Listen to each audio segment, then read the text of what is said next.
കടൽക്ഷോഭം ശക്തമായതോടെ ആലപ്പുഴ പുന്നപ്രയിലെ തീരപ്രദേശങ്ങളിലെ ജനങ്ങൾ വലിയ തരത്തിൽ ആശങ്കയിലാണ്. കടൽ ഭിത്തി ഇല്ലാത്തയിടങ്ങളിൽ നിന്നും താമസം മാറുകയാണ് കുടുംബങ്ങൾ. സർക്കാരിന്റെ പുനർഗേഹം പദ്ധതിയിൽ അപേക്ഷിച്ചിട്ടും വീടുകൾ അനുവദിച്ചു നൽകുന്നില്ല എന്നാണ് പ്രദേശവാസികളുടെ ആക്ഷേപം. കഴിഞ്ഞ 48 വർഷമായി പുന്നപ്ര ബിയാനി തീരദേശത്ത് താമസിച്ചിരുന്ന യേശുദാസിന്റെ വീടാണ് ഈ പൊളിച്ചു നീക്കുന്നത്. കടൽക്ഷോഭം രൂക്ഷമായതോടുകൂടിയാണ് യേശുദാസും കുടുംബവും ഇവിടെ നിന്നും മാറി താമസിക്കാൻ തീരുമാനമെടുത്തിരിക്കുന്നത്.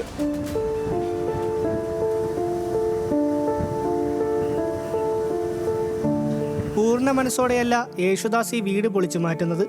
എല്ലാം തന്ന കടലിൽ തന്നെ വീടടക്കമെടുക്കുമെന്ന അവസ്ഥയായതോടെയാണ് ഈ പിന്മാറ്റം. സർക്കാർ അനുവദിച്ചു നൽകിയ പുതിയ വീട്ടിലേക്കാണ് മാറ്റം. പക്ഷേ വീടിന്റെ പണികൾ തീർന്നിട്ടില്ല. എന്നാൽ ഇനിയും ഇവിടെ തുടർന്നാൽ വീട് മുഴുവനായി കടലെടുക്കുമെന്ന അവസ്ഥയിലാണ്. ഞാൻ കടലിൽ പോയാണ് ജീവിക്കുന്നത്. എൻ്റെ ഉപജീവന മാർഗ്ഗമാണ് പണിയാസം കാണുന്നത്. ഈ 10 ലക്ഷം രൂപ കൊണ്ട് 4 ലക്ഷം രൂപ സ്ഥലത്തിനും 4 ലക്ഷം രൂപ വീടിനും 4 വന്നിട്ട് കൈ സ്വരൂപിച്ച് വെച്ചിരുന്ന കാശ് വില തീർന്നിരിക്കുകയാണ്. ഇനി അത് കട്ടളയും ചെല്ലും വെക്കണമെങ്കിൽ അതിൻ്റെ കുറ്റം തീരണമെങ്കിൽ ഇനിയും വേണം 5-6 ലക്ഷം രൂപ കൂടി, ഇല്ലാതെ തീരത്തില്ല. ഇപ്പോൾ വാടകയ്ക്കാണ് ഞാൻ പോകാൻ പോകുന്നത്. എൻ്റെ വീട് കടലിൽ പൊളിക്കാൻ പൊളിച്ചു മാറ്റിക്കൊണ്ടിരിക്കുക.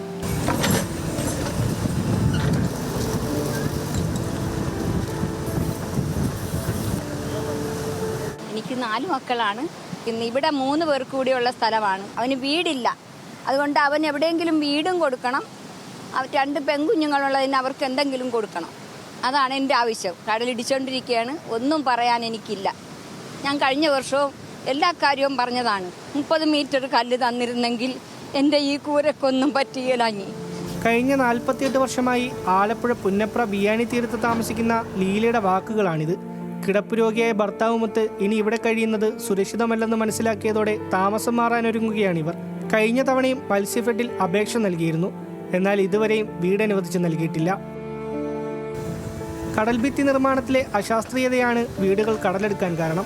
1 കിലോമീറ്റർ നീളത്തിലാണ് ഇത്തവണ ഈ മേഖലകളിൽ തീരം കടലെടുത്തത്. ആറാട്ടുപുഴ നർബോണ തീരങ്ങളിലും കടലാക്രമണം രൂക്ഷമാണ്. കാക്കാട് മുതൽ പുന്നപ്ര വരെയുള്ള തീരദേശ മേഖലകളിൽ കടൽഭിത്തി നിർമ്മാണം വൈകിയതാണ് ഇത്തരത്തിൽ തീരദേശ മേഖലകളിൽ കടലാക്രമണം രൂക്ഷമാകാൻ കാരണമെന്നാണ് നാട്ടുകാർ പറയുന്നത്. ഇനിയും കടൽഭിത്തി നിർമ്മാണം വൈകിയാൽ ഇത്തരത്തിൽ 100 കണക്കിന് വീടുകളായിരിക്കും ഇത്തരത്തിൽ ഇവിടെ നിന്നും പൊളിച്ചു മാറ്റേണ്ടി വരിക. ആലപ്പുഴയിൽ നിന്നും ദീപക് പുന്നപ്രയ്ക്കൊപ്പം ദേവൻ MP, ന്യൂസ് മലയാളം.